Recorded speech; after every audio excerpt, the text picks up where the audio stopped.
Hello everyone, আশা করি আপনারা সবাই ভালো আছেন। শীতকাল মানেই তো অনেক আনন্দ, শীতকাল মানেই তো অনেক মজা। আর শীতকালে কুয়াশা ভেজা দিনে বা কুয়াশা ভেজা বেলাতে ভীষণ আনন্দ করতে ইচ্ছা করে। জানি তো সবারই আনন্দ করতে ইচ্ছা করে, আমার, আপনার এবং সবার, পশু পাখি সবার। আর এই শীতকাল মানেই যে ডানা ঝাপটানোর দিন, ডানা করে চলে যাব অন্য এক দেশে। কোথাও যাব, আবার কোথাও অজানা দেশে কোন দিন কে পাড়ি দেবে কে জানে, তাই না? তাই তো শীতকালে আমি জানি অনেকেই ঘুরতে ভালোবাসেন বা অনেকের ঘোরার সুযোগ থাকলেও হয়ে ওঠে না। তাই আমি একটু ঘোরা পাগল ছেলে, তাই যখন ইচ্ছা হয় যেখানে চলে যাই। এবং স্পেশালি শীতকাল বলে নয়, অনেক মানে আগের বারের কিছু ক্লিপস এবং এবছরের কিছু ক্লিপস দিয়ে কিন্তু আপনাদের একটা সুন্দর শীতকালীন একটা ডায়েরি আমি করেছি। আশা করি আপনাদের সবার ভালো লাগবে। এবং জানেন তো, এক সময় ভীষণ যখন কাজকর্ম করতাম না, তখন অফিস কাচারি ছিল না, তখন মন্দিরে যেতাম, মসজিদে যেতাম, নানান জায়গায় যেতাম। আর আমি মনে করি যে মানুষ হয়ে জানেন তো সব কিছু আপনাকে করতে হবে, সবাইকে নিয়ে চলতে হবে। এর নামই জীবন, আর এটাই হচ্ছে জীবনের মূল মন্ত্র। আমি যদি মনে করি এটিকে ছাড়বো বা এটিকে ধরবো, সেটা হবে না। আমার কাছে সবগুলোই নিতে হবে, সবগুলোইকে নিয়েই তোমাকে চলতে হবে, তবেই জীবন। তাই কি, যদি আমার কথাগুলো ঠিক লাগে তাহলে অবশ্যই আপনারা আমার সাথে সহমত দেবেন। আর আপনাদের সহমতের ঠিকানা কি জানেন তো? একটা ক্লিক বা একটা লাইক বা একটা কমেন্টস নয়, পাশে থাকাটাই আমার মনে হয় আমার না এবং আপনাদের সহমতের একটা বড় কারণ। এই যে মায়াপুরে গিয়েছিলাম, মায়াপুরে গিয়েও কিন্তু আমি ব্লগ করেছিলাম।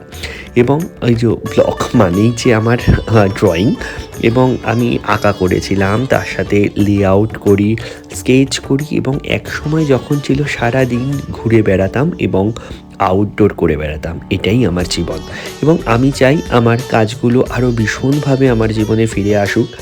অনেকের জীবনেও অনেক কিছু ফিরে আসে না, আমি জানি। তাই আমাদের তুলসীমার রানী বা ইনি হচ্ছে তুলসী মাতা, এনার পরিক্রম করেও আমি ওনাকে দেখেও স্কেচ করেছিলাম। এবং এটি হচ্ছে ইস্কনের একটি আছে মরা গাছ, এই গাছে কিন্তু ফুল ফোটে 12 মাস। এটা আপনি না গেলে এই ঐতিহ্য বুঝতেই পারবেন না। কত যে মানুষ, কত যে সাধু সন্ত এই গাছের হরে কৃষ্ণ সংকীর্তন করছেন, এটি না দেখলে বুঝতে পারবেন না। আর পিঠে পায়েস জানি তো সবাই করেছেন, এবং বিশেষ করে সবাই পিঠে পায়েস করেন গোপাল এবং আমাদের বাড়ির মানুষকে দেন। জানেন তো, বাড়ির মানুষকে কিন্তু আমাদের ভগবান। আপনি যতই পুজো দিন, যতই পার্বণ করুক, কিন্তু ঘরের যে মানুষ বয়স্ক বা বাচ্চারা আছেন, তাদের যদি আমরা সম্মান না করি, তাহলে কিন্তু আমাদের পুজো পার্বণ সব বৃথা যাবে। তাই আমি বলি, সবাইকে সম্মান করুন তার জায়গায় রেখে। কাউকে বেশিও করবেন না, কাউকে কমও করবেন না, সবাইকে ঠিকভাবে সম্মান করুন।